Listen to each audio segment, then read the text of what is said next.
पढ़ेंगे lecture number 6 संकुलन अक्षमता। संकुलन अक्षमता क्या होती है? Packing efficiency. पैकिंग यानी कि किसी भी कोशिका के अंदर जो परमाणु होते हैं वे कितना भाग उनका भरा होता है, यानी कि एक कोशिका परमाणु से कितनी भरी होती है और कितनी खाली होती है। तो संकुलन अक्षमता जो कुल उपलब्ध स्थान होता है कोशिका के अंदर या जालक के अंदर, वह कितने प्रतिशत कणों से भरा होता है, संपूरित होता है, तो उसे ही हम संकुलन अक्षमता कहते हैं। जितनी ज़्यादा भरी होती है संकुल जो एकक कोशिका, वो उतनी ही ज़्यादा उसकी संकुलन अक्षमता होती है और उतना ही ज़्यादा जो ठोस होता है हमारा वो उतना ही ज़्यादा कठोर होता है। संकुलन अक्षमता जितनी कम होती है बच्चों, तो उतना ही वो मुलायम होता है, ठोस। जैसे हमारे पास कोई भी, क्योंकि परमाणु हमेशा गोल होते हैं, तो जब इन्हें हम आपस में मिला के रखते हैं, यही किसी के डब्बे के अंदर, मान लिया आप डब्बे के अंदर, तो आप अगर एक डब्बे के अंदर गोल गोल परमाणु रखेंगे या कोई भी लड्डू रखेंगे, तो उसमें क्या होगा, वो थोड़ा थोड़ा बीच में से खाली होता चले जाएगा। तो चाहे तो एक लड्डू के बराबर में दूसरा लड्डू रखोगे, जब भी बीच में खाली स्थान हो जाएगा, और ऐसे रखोगे जैसे दो के बीच में आप एक को रखोगे, यानी कि दो के बीच में क्या रखोगे, एक को रखोगे, तो फिर भी इनके बीच में ऐसे बच्चों खाली स्थान हो जाएगा। यानी कि जितना भाग ये भर गया परमाणु से, वो उनकी संकुलन क्षमता होती है, और जो बीच में बचा भाग रह जाता है उसे हम रिक्ति या वॉइड बोलते हैं। तो ये होता है बच्चों संकुलन अक्षमता, यानी कि जितना भाग भी भरा होता है। जब भी हम किसी गोल चीज़ ले हमने, यानी कि कोई भी डिब्बा लिया, ऐसा ले लिया हमने डिब्बा, तो उसमें अगर हम गोल परमाणु को रखेंगे ऐसे, तो ऐसे उनका जो पूरे आयतन में परमाणु फैल जाएंगे, तो क्या होगा, लेकिन बीच में खाली स्थान बचता चला जाता है बच्चों, ये ऐसे ऐसे। तो ये क्या कहलाता है इसका, ये तो रिक्ति कहलाती है, और ये जो भाग भर गया, पैक हो गया जितना भाग, वो कहलाती है उसकी संकुलन क्षमता। इसे हम प्रतिशत में व्यक्त करते हैं।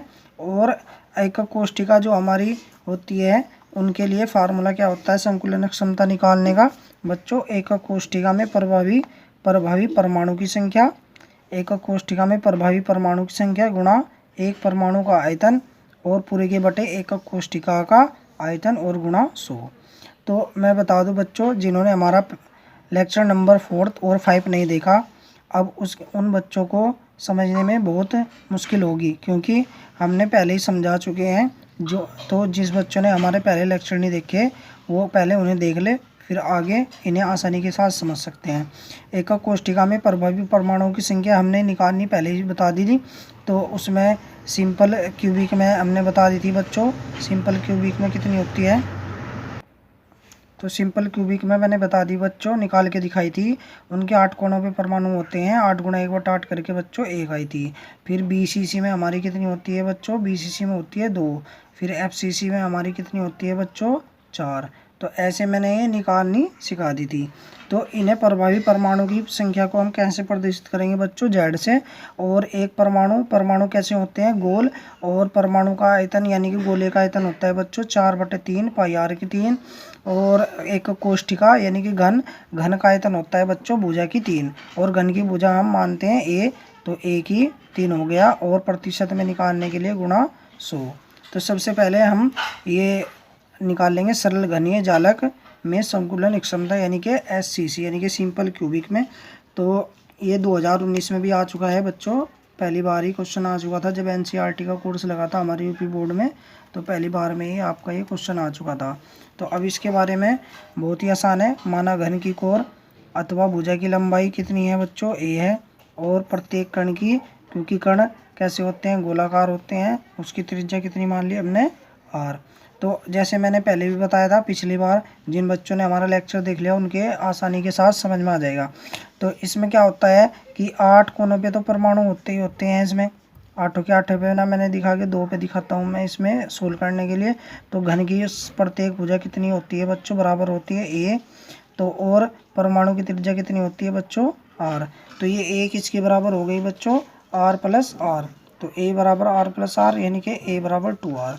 घनीय एकक कोशिका का बच्चों, क्योंकि सूत्र में हमें जरूरत पड़ेगी घनीय कोशिका का आयतन। और घनीय कोशिका का आयतन कितना होता है बच्चों? भुजा की 3। सरल घनीय एकक कोशिका में जो जेड यानी कि परमाणु की संख्या कितनी होती है बच्चों, 1 होती है। तो इस अब हम सूत्र लगाएंगे बच्चों।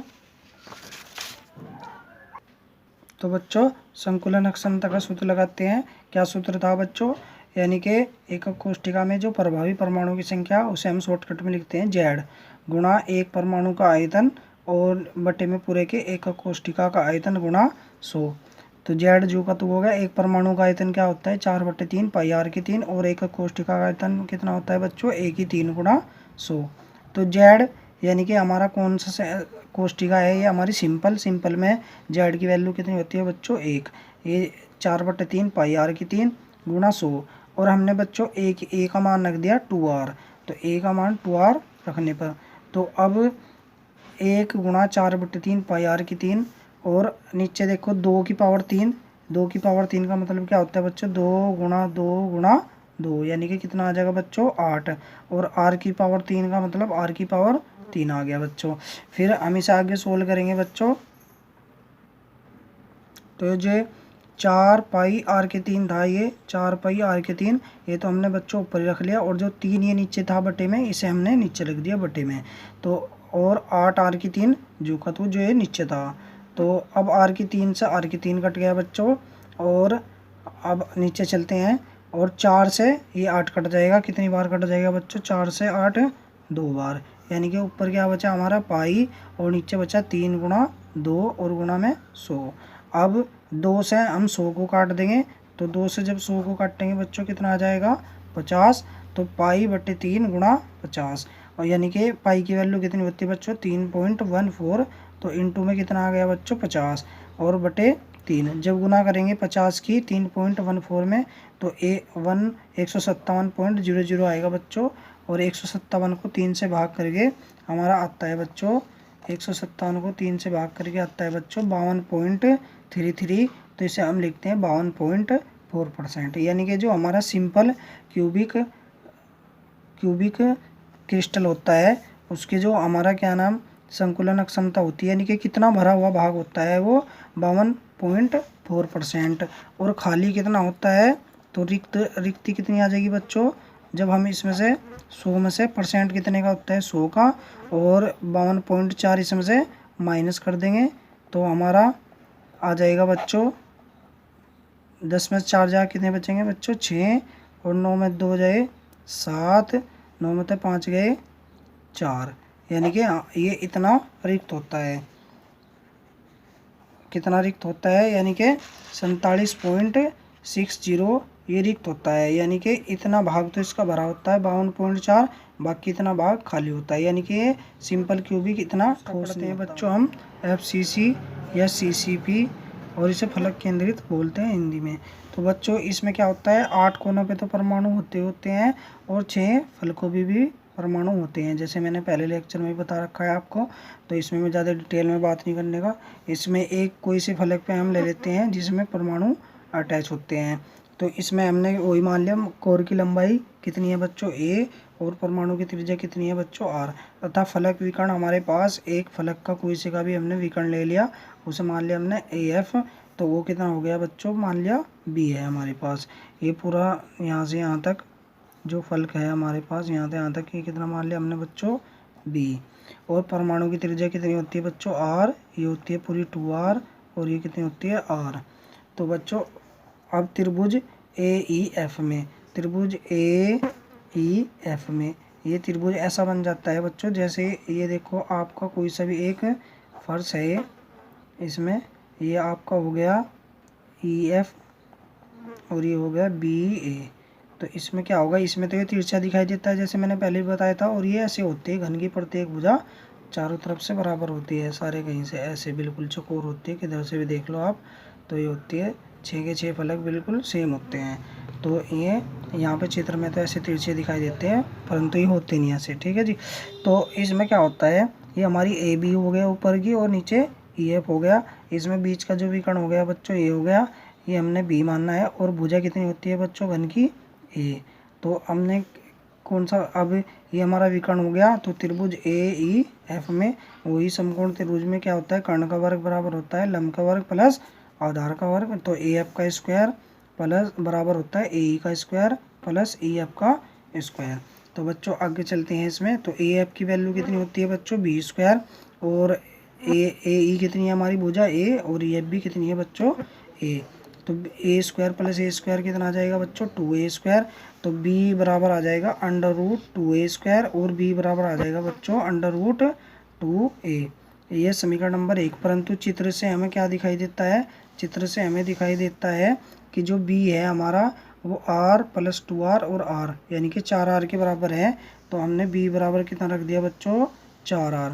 तो समीकरण 1 से जो b का मान होता है हमारा समीकरण 2 में रखने पर, तो समीकरण 1 से जब हमने b का मान रखा है यहाँ पे, तो रूट 2a बराबर 4r। तो a की वैल्यू निकल गई बच्चों 4r बाई रूट 2 बराबर 2 रूट 2r। और अब हमें a मिल गई। इसमें जो होता है हमारे कोई सी भी संकुलन अक्षमता निकालनी होती है तो हमें बस a में a निकाल लो, फिर हम सूत्र लगाते हैं a निकालने के बाद, और a निकालने के बाद हमारा बिल्कुल आसान हो जाता है। तो a निकाल लिया अब हमने, तो हम अब निकाल लेंगे संकुलन अक्षमता। संकुलन अक्षमता का फार्मूला Z गुना एक परमाणु का आयतन बटे एक कोष्ठिका का आयतन गुणा 100। एक परमाणु गोल होता है 4/3 पाई r की 3 इसका आयतन होता है, कोष्ठिका का आयतन a की पावर 3 होता है गुणा 100। तो बराबर आ गया। अब कौन सा सेल था ये, फलक केंद्र। फलक FCC में Z की वैल्यू कितनी होती है बच्चों, 4/3 पाई r की 3, और a की वैल्यू 2 रूट 2 r आई थी, अभी मैंने निकाली थी बच्चों। तो ये रख दी हमने a की वैल्यू और गुणा 100। अब ये 4 चौक कितना हो गया बच्चों, 16, नीचे 3 और पाई r की 3 जो का 2 का घन कितना हो जाएगा बच्चों, तो 2 का घन कितना होता है बच्चों 8, और रूट 2 का घन किस तरह निकालते हैं बच्चों, तो रूट 2 गुणा रूट 2 और गुणा रूट 2 3 बार। जब रूट 2 की रूट 2 में गुणा करेंगे बच्चों कितना होगा 2, और रूट 2 जो का 2, यानी कि रूट 2 का घन कितना होता है बच्चों 2 रूट 2 r की पावर 3। अब r की पावर 3 से r की पावर 3 कट गया, कैंसिल हो गया, और ये जो 3 है बच्चों इसे हम नीचे रख लेते हैं आसानी के साथ, फिर कैलकुलेशन हो जाती है। तो 16 पाई ऊपर रह गया, 3 को हमने नीचे ले लिया, और फिर हमारा नीचे क्या बचा 8 दूनी 16 और रूट 2 और गुणा में 100। तो 16 गुणा 16 से 16 कट गया बच्चों। अब हमारे पास बचा पाई गुणा 100, नीचे क्या बचा बच्चों 3 गुणा रूट 2। जब भी कभी बच्चों नीचे रूट में कोई संख्या बच जाती है तो उसकी वैल्यू हम नीचे नहीं रखा करते, उसकी वैल्यू उस रखने के लिए हमें क्या करते हैं, उससे रूट उसी संख्या से गुणा और उसी संख्या से भाग करते हैं। तो रूट 2 से गुणा कर दी हमने बच्चों, रूट 2 से भाग कर दी, पाई की वैल्यू रख दी 3.14 गुणा में 100 जो का 2, रूट 2 की वैल्यू ऊपर रख दी 1.414 और नीचे 3, और रूट 2 की रूट 2 में जब गुणा करेंगे तो बच्चों कितना आएगा 2। जब हम बच्चों इसमें से 3.14 की हम ये पॉइंट हटाएंगे यहाँ से 2 अंकों के बाद, तो 0 आ जाएगी, ये पॉइंट हट जाएगी और 100 से 100 कट जाएगा, यानी कि हमारे पास बचेगा 314 गुणा 1.414, नीचे बचेगा 3 दूनी 6। तो बच्चों अब इसे आगे सोल्व करेंगे, 2 से हम 314 को काटेंगे तो हमारे पास 157 आएगा बच्चों, और गुणा में 1.414 जो का, तो नीचे बचा बच्चों 3। तो अब इसकी गुणा करने के बाद और 3 से डिवाइड करने के बाद हमारे पास आएगा बच्चों 73.95%, या हम इसे लिखते हैं 74%। तो यानी कि जो हमारा FCC होता है वो 74% उसका भाग जो होता है वो भरा होता है, यानी कि केवल 26% खाली होता है, यानी कि बहुत ज़्यादा सॉलिड होता है। सबसे ज़्यादा जो ठोस कठोर होता है वो हमारा FCC वाले होते हैं। तो बच्चों हमारा लेक्चर आज का ही था। अब हमारा इसमें एक और रह गया है वो BCC, उसे हम अगले लेक्चर में कवर करेंगे और कुछ हम उसमें क्वेश्चन भी लेंगे। धन्यवाद।